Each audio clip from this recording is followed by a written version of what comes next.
In this video, we're going to look at how you can use Soundtrap as a practice tool. There's many different ways you can use Soundtrap as a practice tool, but we're going to look at using a reference recording, breaking it down, slowing it down, and providing feedback. In this first section, we'll talk about using a reference recording. So you could create a reference recording by either recording into Soundtrap or uploading a recording from your computer. Alternatively, you could upload a MIDI file and play along with that as your reference. Now let's look at using Soundtrap to break it down. And by break it down, I mean to break it into smaller pieces. So let's say I'm working on this piece and I want to isolate certain sections. I might use cycle mode, which is this bar right here, or can be accessed over here with this button. I might use cycle mode to focus on one measure at a time and practice along to get extra repetition. So I can play along with this measure, and cycle mode is going to keep repeating that measure. And then when I feel comfortable with that measure, I can move cycle mode along to the next measure and continue practicing along with that.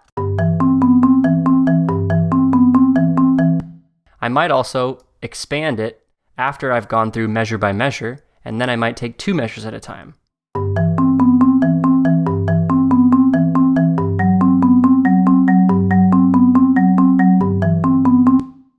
I can use cycle mode to loop any amount that I want, and I can even work in half measures. Keep in mind that your reference recording will need to be recorded to a metronome in order for this grid up here to be accurate. Another useful thing you can use Soundtrap for is to slow down a recording and practice at slower tempos. In order to do this, I'll come down here to tempo and I'll just type in a slower tempo. So instead of 70, I might go down to 50 if I'm just learning this piece. And I do need to click adjust. And so this is going to change the tempo without changing the pitch, which is what I want.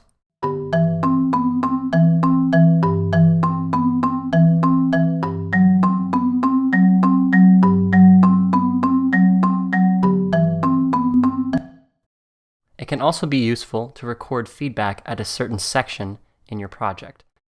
This could be recorded by a teacher giving feedback to a student, or just by a student giving themselves feedback while they listen to their recording.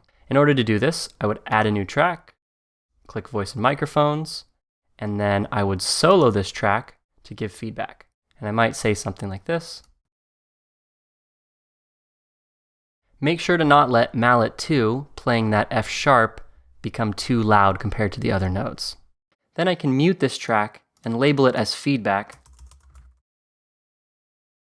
so that my student can hear that isolated without it being heard on top of the reference recording. Thanks for watching. See you in the next one.